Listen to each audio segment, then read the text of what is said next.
еще не разбудит свет, тишина на рассвете, и нет машин. Все вокруг замирает, ни звука нет, и на трон восседают покоя мир. Когда на пик горы сядут облака, так что за белой дымкой не видно край. И вздохнув глубоко, посмотрю я вдаль, понимаю, что это и есть мой рай. По ночам не снится вся красота, что в Дагестане. Я буду родиной гордиться, ее любить не перестану.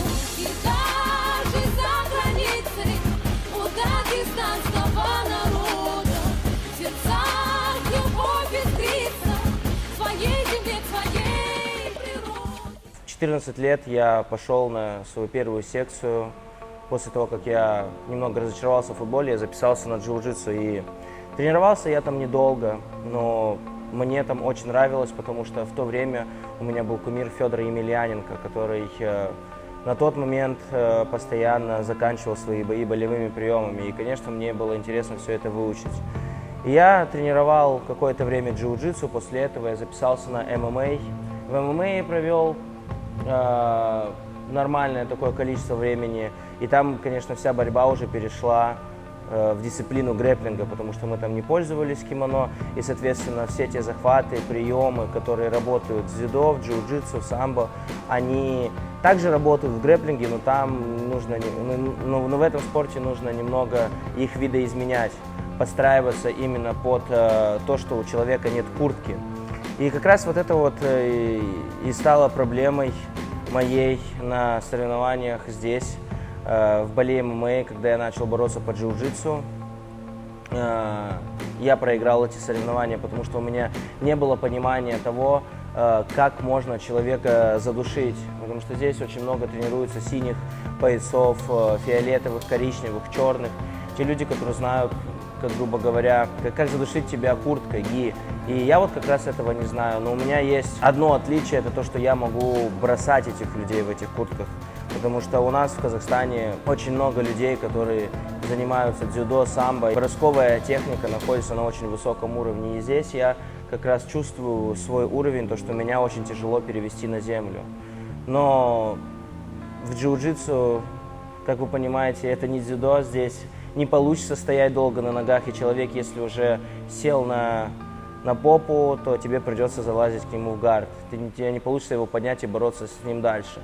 И, собственно говоря, то же самое в грэпплинге. И поэтому, когда мы начинали, когда я сюда пришел, я постепенно начал вспоминать свои трюки, которые я делал в дзюдо, делал в ММА, вот эти разные подхваты, зацепы, броски. Когда я начал как раз бросать людей, когда я начал прижимать их, давить, именно давить сверху, для них, конечно же, стало это немного неудобно, потому что в основном джитсеры борются со спины. А я начал бороться именно сверху, и многие начали меня называть Хабиб стайл, Хабиб стайл. На самом деле это не Хабиб стайл, это наш стайл, который мы в СНГ активно боремся, мы боремся так всегда. Меня это подстегивало, я старался все больше и больше бороться в стойке, доминировать сверху. И вот на соревнованиях по джиу-джитсу у меня не получилось применить все свои навыки, потому что в основном уже люди знали меня, уже видели, как я борюсь, и просто многие падали сразу на спину, и со спины уже делали определенные приемы. И вот как раз вот в схватке по джиу-джитсу я на это и попался, хотел с человеком немножко больше потягаться в стойке и, как обычно, перевести его в такое положение, в котором бы он не смог заправить ноги, там сверху бы я уже стал доминировать. Но не получилось это сделать, потому что я не знал, как защищаться от болевых приемов ги, потому что в грэпплинге, когда ты борешься, ты чувствуешь все свое тело, а здесь тебя могут каким-то маломальским захватом перевести на шею, с шеи под подмышку, и просто человек подтягивает, знаете, как ниточку, и уже ты чувствуешь, что тебя закрыли. Вот, собственно говоря, я так и попался, и было очень обидно проиграть в первой схватке, сразу же вылететь с турнира. Хотелось все равно выиграть хотя бы пару встреч, но не получилось, я проиграл, и после этого я просто одел перчатки и начал колотить по мешкам.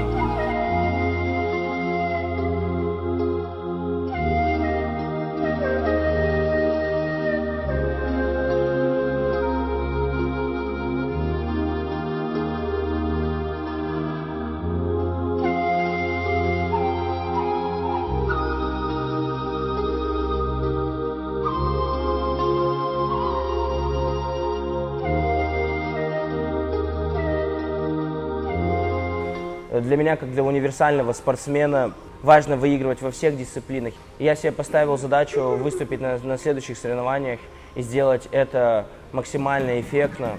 И так все и случилось. Приближались соревнования по грэпплингу, я постепенно начал приходить в зал после своих тренировок по тайскому боксу.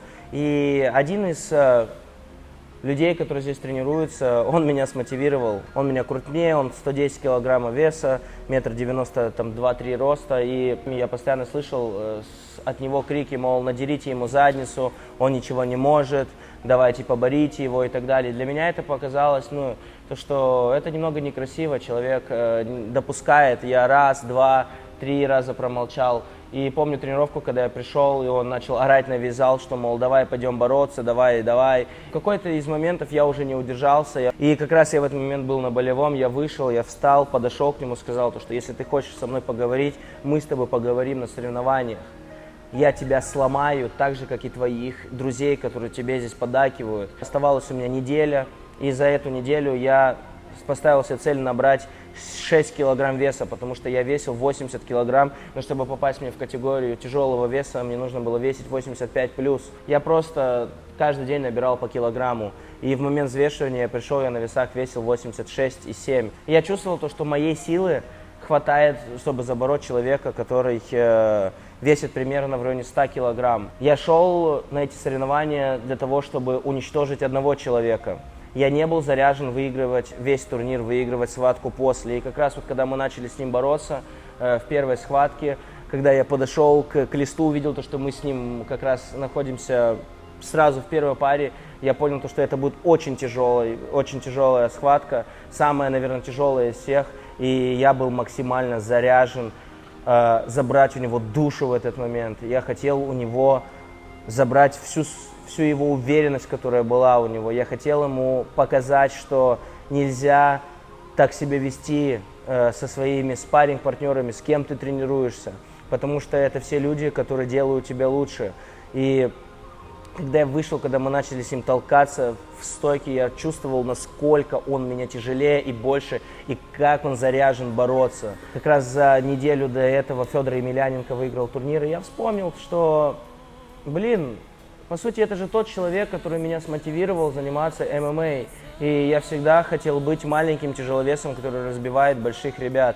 Все так и случилось. Я начал его переводить, кидать, швырять, контролировать со всех позиций. В основном все мои схватки, все мои бои по ММА, они всегда заканчивались именно вот этим удушающим приемом, который как раз-таки Федор славится.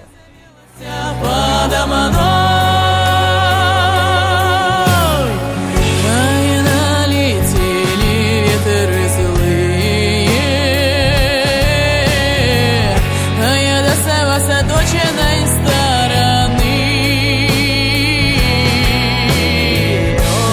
и сорвали черную шапку с моей буйной головы.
Я очень счастлив, что получилось дойти до финала, но в финале, я говорю, все уже знали мой стиль, все знали, как я буду действовать, что я буду действовать, и человек, который выходил со мной в финал, его зовут Винни, он вообще там победитель там каких-то там у них первого дивизиона по борьбе, я не знаю, там как там в Америке.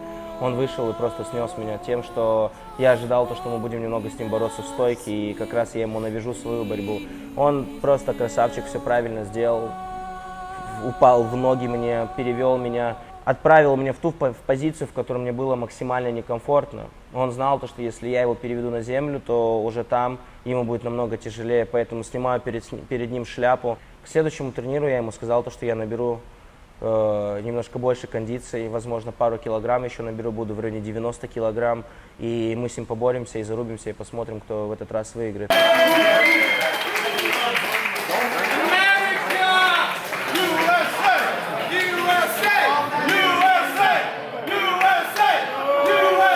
Сейчас у меня сказка, вообще просто зал, у меня 2 тренера с Тайгера Муай-Тая по тайскому боксу, которые тренировали Исраэля Адесанию, Петра Яна, Волконовский и многих-многих других. Они тренера топ-уровня, тренера по джиу-джитсу, черные пояса, 8 черных поясов, которые находятся в зале, 2 тренера, основателя этого зала, как раз, которые выступали в больших лигах, также дрались в России в промоушенах.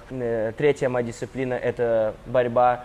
Дон Карло Клаус, человек, который выступал во многих организациях по ММА, человек, который занимается вольной борьбой с 6 лет. И уровень его борьбы, он просто очень высокий. И у нас сейчас приехал боец, который выступал в UFC, Рома Богатов, чемпион М1 в легком весе, и мы с ним боремся, мы с ним тренируемся вместе, и это просто феноменально, это охренеть какой опыт. И сейчас я действительно задаюсь вопросом, а может ли стоит действительно этому уделять больше времени, потому что, смотря на некоторых спортсменов, там, которые хайпуют на русском ютубе, я понимаю, что я бы мог залезть в эту тусовку и неплохо с ними пободаться, но другая моя сторона говорит, что это тебе не нужно. И сейчас для меня главное продвигать, воспитывать своего друга. Сейчас он за камерой, и мы сейчас будем с ним тренироваться. Себастьян, come here. Вот, это человек, который меня мотивирует вообще заниматься, потому что у него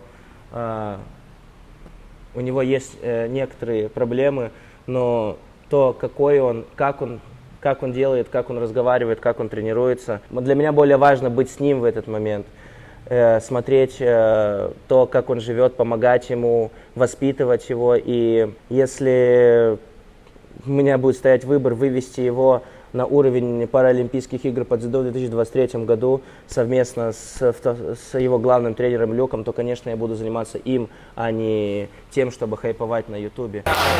Let's go, Scott! Smash! Oh! Take down, yeah! Let's go!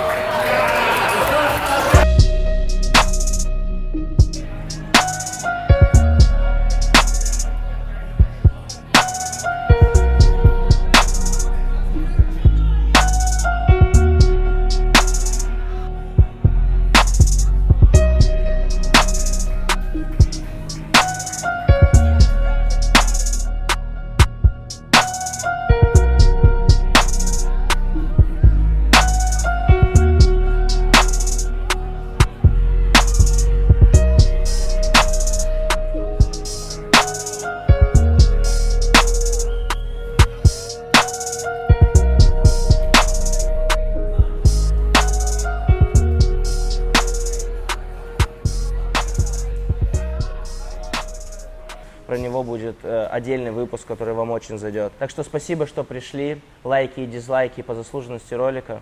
Пишите свои мысли в комментариях, что вы думаете по поводу моего занятия ММА. Стоило бы мне попасть в эти российские лиги, где люди бьются. Хотели бы вы меня там увидеть? Если хотели бы, то Как вы оцениваете мои шансы в ММА против этих ребят, которых вы видите на ютубе? Не забывайте подписываться на канал, колокольчик обязателен к применению. Увидимся с вами совсем скоро. Пока.